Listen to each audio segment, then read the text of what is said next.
আসসালামু আলাইকুম বিয়াস, কেমন আছেন? আশা করি সবাই ভালো আছেন।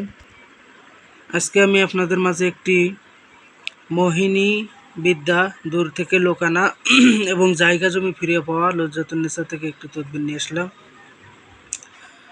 অনেক দিন ধরে আমি আপনাদের মাঝে ভিডিও দিচ্ছি না, কারণ বাইরে অনেক কাজ করছি, এই জন্য সময়ের অভাবে আপনাদের মাঝে আসতে পারি নাই। তো ইনশাল্লাহ এবার থেকে আমি প্রত্যেক দিন ভিডিও ছাড়ব, আর সমস্যা হবে না। আপনাদের কি কি প্রয়োজন আমায় জানাবেন, ইনশাল্লাহ আমি দেওয়ার চেষ্টা করব। আর এই নকশাটি আপনারা ভালোভাবে দেখে নিন, এই নকশাতে কোনো ভুল নাই। এটা একটি লজ্জাতুন্নেসা গুরুবিদ্যা ডায়েরি খাতা, সেখান থেকে আমি খাতাতে টুকে নিছি। আলহামদুলিল্লাহ, আমার লেখা, যেহেতু আমি আরবি লিখতে ভালো পারি, আর আগের থেকে আমি নকশাগুলো লেখার এক্সপার্ট আছি, যে নকশা ওইভাবেই আমি নকশাটা আমি লিখছি, ঠিক আছে।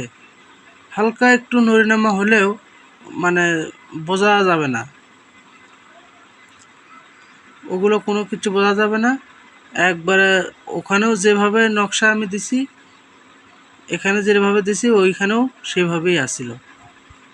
তো ভিউয়ার্স, এই নকশা দিয়ে আপনারা দুইটা কাজ করতে পারবেন। একটা হচ্ছে আপনার জমির সমস্যা, ওই জমিতে আপনারা কাজ করতে পারবেন। আর দূরের লোক আছে, অনেক দূর থেকে আনতে চাচ্ছেন, কোনো তদবির দিয়ে কাজ হচ্ছে না, তো সেইভাবে আপনারা এই বিদ্যা দিয়ে কাজগুলো করবেন, ইনশাল্লাহ সবারই কাজ হবে। তার আগে বলি, যারা আমার চ্যানেলটি এখনও পর্যন্ত যারা সাবস্ক্রাইব করেন নাই, অবশ্যই দ্রুত চ্যানেলটি সাবস্ক্রাইব করবেন, লাইক, কমেন্ট এবং বন্ধুদের কাছে শেয়ার করবেন। আর এই নকশা দিয়ে প্রথমে জমির কথা বলি।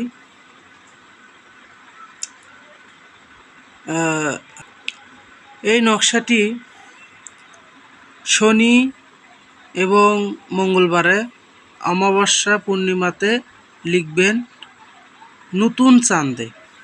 আর যে কোনো বশীকরণে আপনারা করতে যাবেন না কেন, প্রথম চাঁদ থেকে কাজটা শুরু করবেন। নতুন চাঁদ যখন ওঠে তখন থেকে আপনারা কাজগুলো করবেন, তাহলে কাজের দ্রুত ফল পাবেন।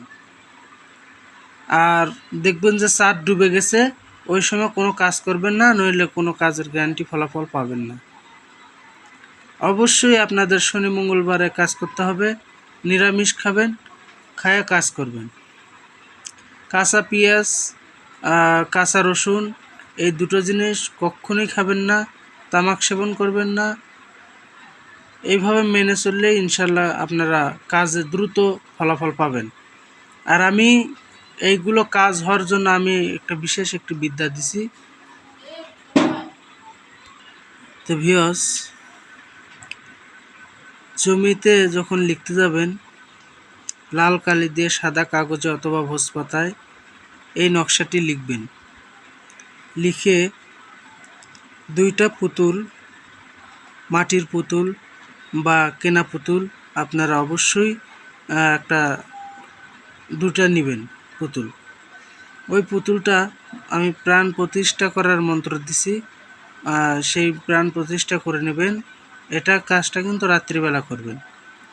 পুতুলটা ভালোভাবে, কাঁচা পুতুল অথবা যে কোনোভাবে পুতুল হোক, ওই তাবিজটা পুতুলের পেটের ভিতর ভরাবেন বা গলায় বাঁধে দিবেন।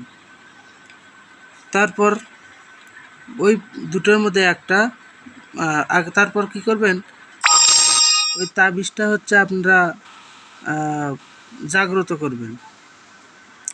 তাবিজ জাগ্রত করার পরে একটা কবরে গাড়বেন, পুরাতন কবরে, আর একটা গাড়বেন ওই যে জমি আপনার ভেজাল, ওই জমিতে গাড়বেন।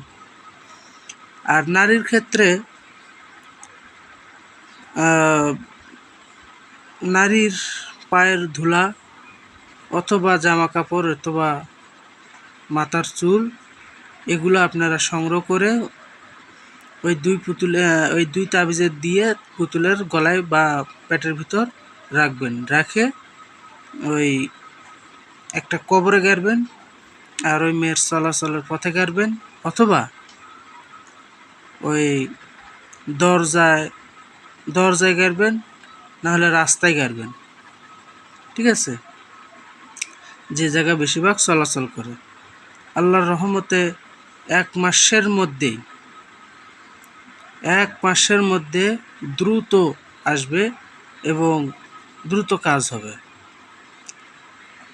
আর বাড়ির কাছে যদি থাকে তাহলে ইনশাল্লাহ দ্রুত আপনারা ফল পাবেন। 1 সপ্তাহ অথবা 14 দিনের মধ্যেই সে উপস্থিত হবে। তো আশা করি সবাই ভালোভাবে বুঝতে পারছেন। আর আপনাদের কি কি প্রয়োজন অবশ্যই কমেন্ট করে জানাবেন। সবাই ভালো থাকেন, সুস্থ থাকেন। আল্লাহ হাফেজ। আসসালামু আলাইকুম।